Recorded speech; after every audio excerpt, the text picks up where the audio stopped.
Alright, Hazemig here, and today is the final, this is going to be the final video of me reassembling the bike. So, the last video, I had finished reassembling the motor, so the motor is all good to go. I spun it a couple times to make sure everything was all smooth, and yeah, so all we got to do is put the rest of the bike back together, so no more engine stuff, so so let's hop to it. Shouldn't be too difficult. So there's probably only going to be a couple torque specs that I'm going to need out of the book. That's probably just for like the exhaust or something. Other than that, let's just put it back together. All right, let's hop to it. All right, so you can see there's not that many parts left to install. That's a good sign, and I've had this bike in the garage for like more than a week in pieces, so not cool. But yeah, so we got to put that back on, those back on. Well, those are the last ones, and then the tank is over there, so not too much stuff. So let's start. So I think the first thing we should install is the motor mount. The upper motor mount here. So if you remember, we had to take that out to remove the cylinder head because obviously it bolts the cylinder head to the frame. So we kind of need to have that on the bike. So that's the first one to go. Okay, I lied. They will probably need the torque specs for this. You know what? I don't quite remember how this. I think it goes from this side. And it goes like this. So the way this works is there's a long bolt here, and it just joins the two sides together. So I'm taking the nut out the other end, sticking it through the mount on the cylinder head, putting this back on, and then bolting it on the other side. For now, we'll hand tighten it. Should probably clean it up a little bit, but it's okay. You can't even really see this stuff anyways. Okay, and then now we've got the bolts for it that bolt on the frame. Let's put that in. And the funny thing is, they didn't mention taking this thing off at all. I mean, it's pretty obvious that this has to come out before we freaking take the engine apart. Okay, put the one on the other side.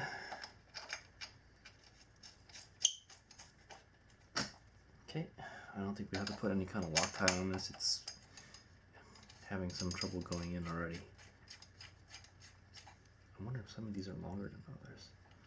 Some of them have some rust in it. Okay. So I'm gonna kind of just snug it first. That looks like a 10 mil. So, oh my god, I got so many tools all over the place. Okay, so I'm just gonna go and kind of snug this a little bit. Or not snug it, we'll just get it close to where it should be.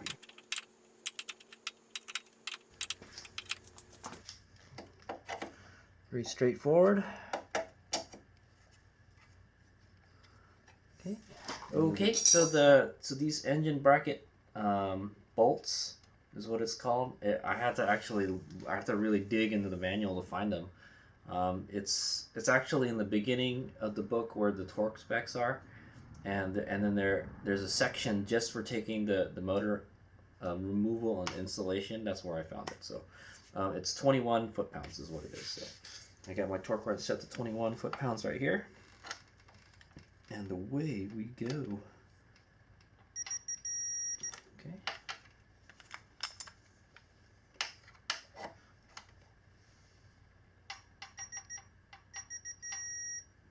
Okay. Okay, I don't think there's any specific sequence that these got to be in. Well, I'm making it about like 22 actually. Okay, I'm gonna do this other side.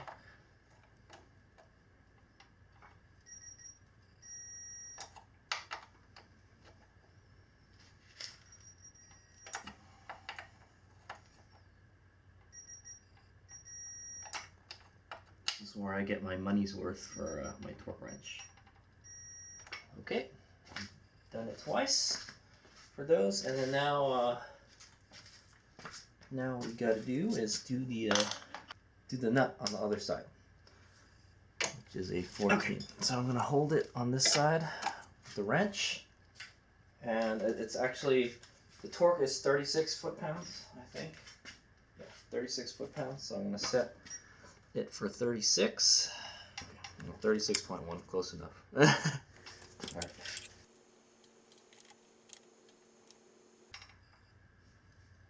Oh, 36 foot-pounds is quite a bit.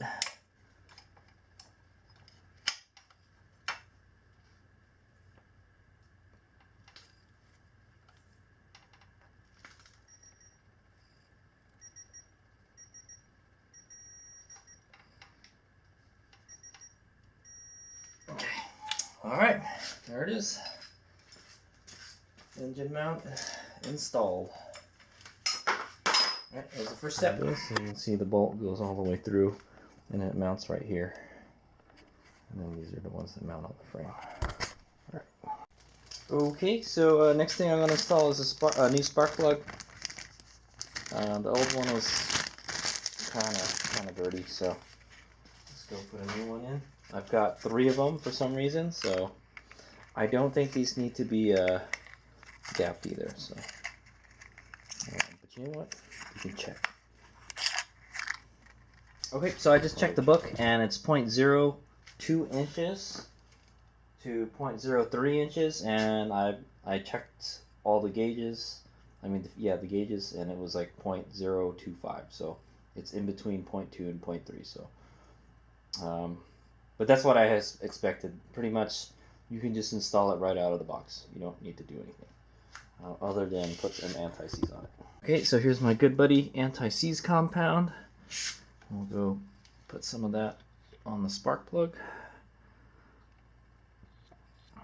just so it doesn't get seized in there, you know.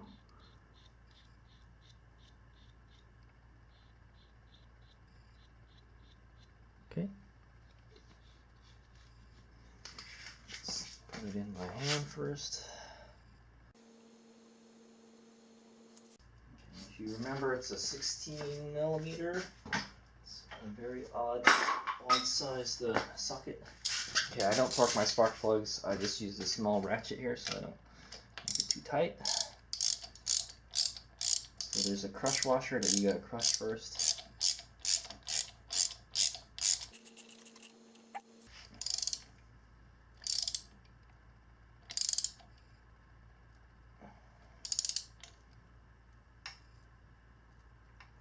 Just smoke. It's good.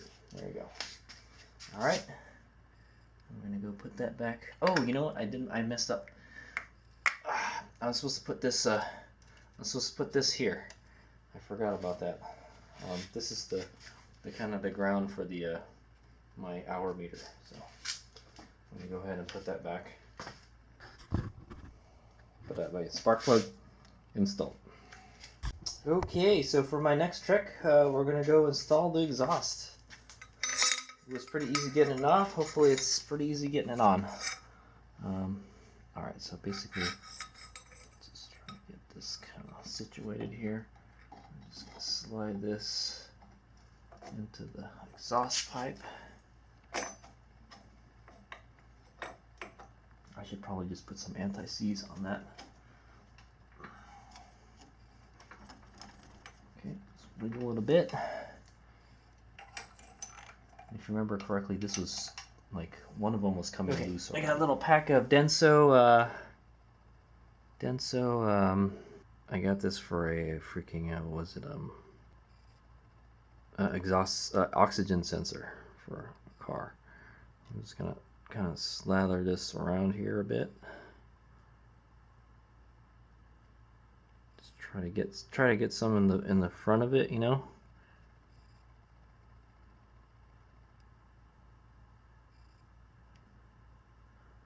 And this way, if you ever try to take it off again, you know, it may not seize, because it'll be a bad day when you try to take that off and it seizes. So Okay. Put that on there. You just put it on the lip and it should like pretty much go on everything else. So I'm gonna go do that for the other one too. That way it won't get stuck on that pipe.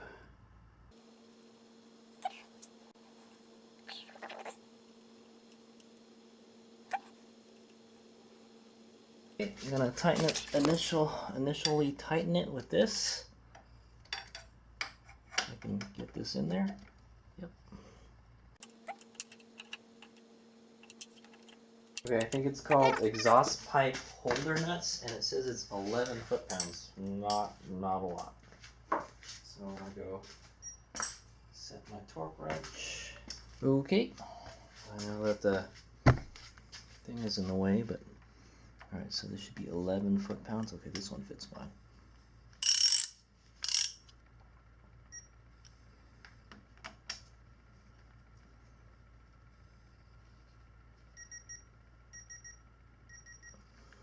Probably do them one at a time. Yeah, it's already not gonna fit. Hold on, let me get the right this. We got this super long thingy here, and it works. Nice.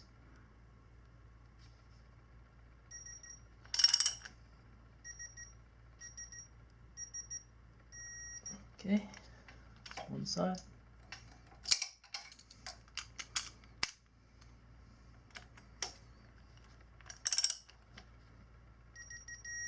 Okay. Okay. One more time. Okay. All right. Exhaust installed. Okay, so next thing to install, carburetor. Let's do the carburetor, which is in the bag right here that I left hanging. Okay, I'm not going to go into exact details about how I install my carb. If you guys don't know, I'm using a KX140 carburetor, so it's different than the stock KLX. See, I held it on there with the bag, my carabiner. I'm going to get rid of this. Take my buddy out here. Okay.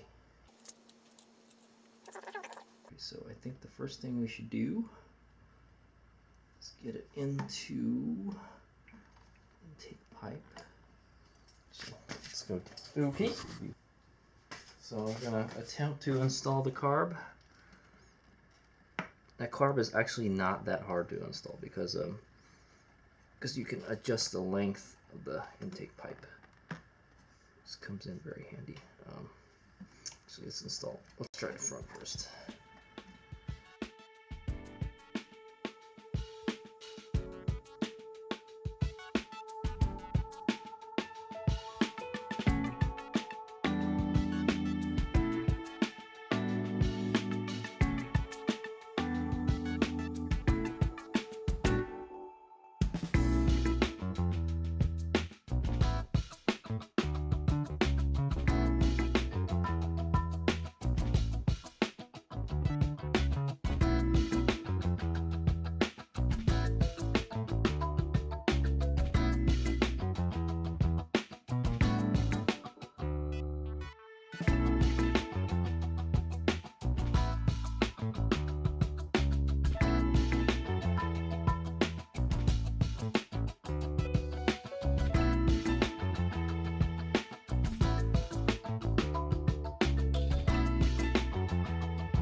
Okay, I think that'll work for now. I don't quite remember how the freaking hoses go. Okay, carburetor installed. Okay, next thing to install is the vent line for the cam cover. It goes on top like so. It won't go over because this clamp here. It'd be a good time to inspect it to see if it's damaged.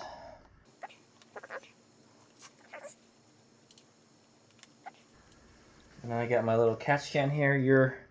A stock KLX won't have this. It'll just go straight to the airbox, but I don't like my airbox getting all oily and stuff. So.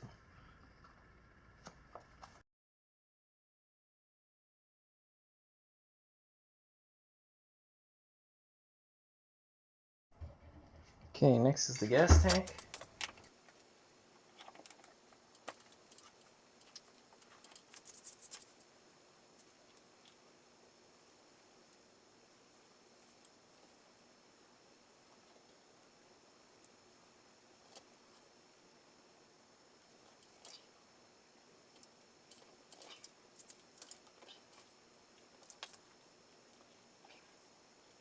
Okay, fuel line installed. Okay, so if you remember correctly, there's a hole right here for the thingy to install, and it uses for the gas tank to install. It uses this one with the big wide washer. It's the only one that looks like that. So this is a real pain in the ass to do. You have to get it lined up. You have to really squeeze that tank. It's like way freaking off right now.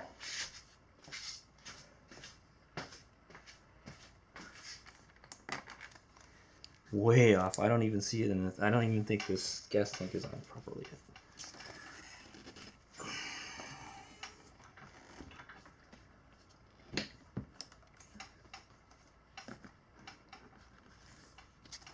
Yeah, so the way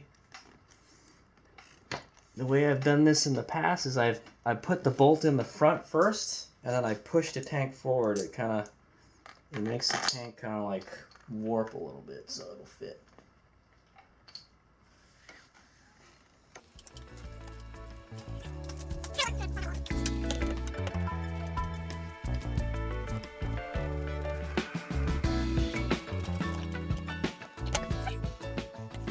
I just leave it kind of loose too. I don't know if I'm messing the threads up in the frame. The next thing to install is a tank shroud. Okay. Also, we have to make sure that this tank is. So once the front's installed, that's when I press this one down. There we go.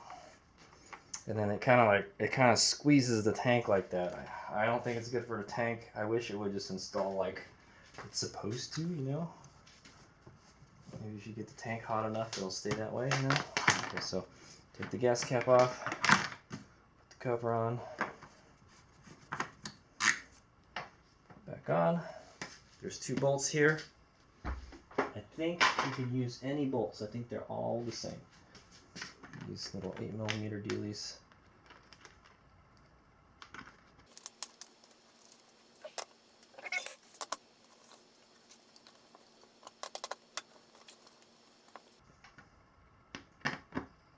Okay.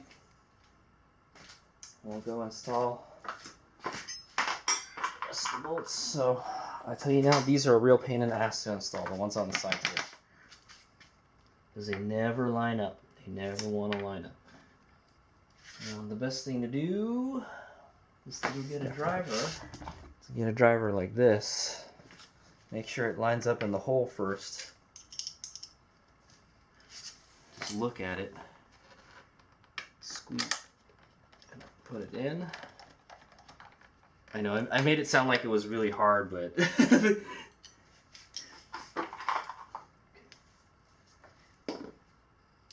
then install this one right here. Here. Make sure that lines up, and then stick it in. Nice and snug. Yeah, you might want to snug that later too. But for now, let's go. Okay, and then I'm just going to go to the other side and do the same thing.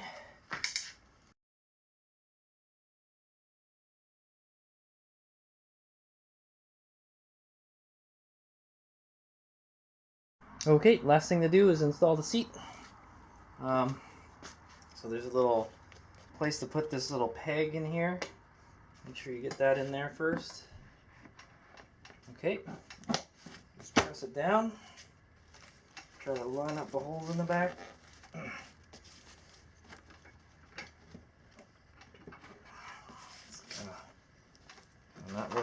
You get your bolts.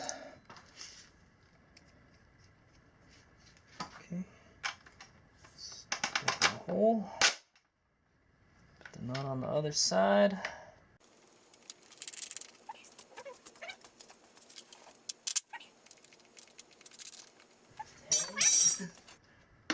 It's 10 mil. So we get a 10. It's a 10 and a 12. So you gotta get a 10 and a 12 wrench. 12 wrench, 10 socket.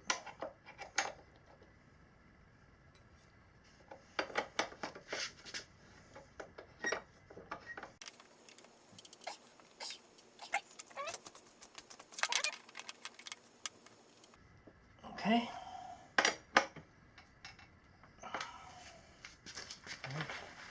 I think it's having a hard time seating because of this. This is my little trail pack. I take everything out of it, stuff it in there, and I'll go to the racetrack. And the last thing to do is install the side plastics. Okay, we're gonna go install the side plastics.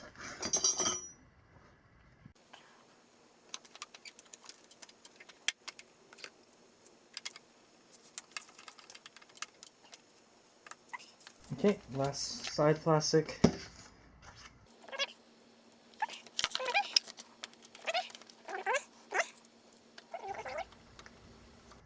Okay, make sure those are tight too. I've had those. That's why this is a different bolt than the stock one, because I lost one.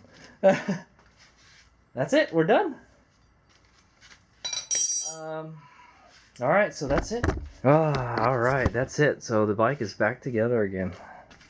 There it is. It took a long time. I think it took more than like 6 hours to do this or something. So all we got to do is fire it up now. Before that, I want to check the oil level.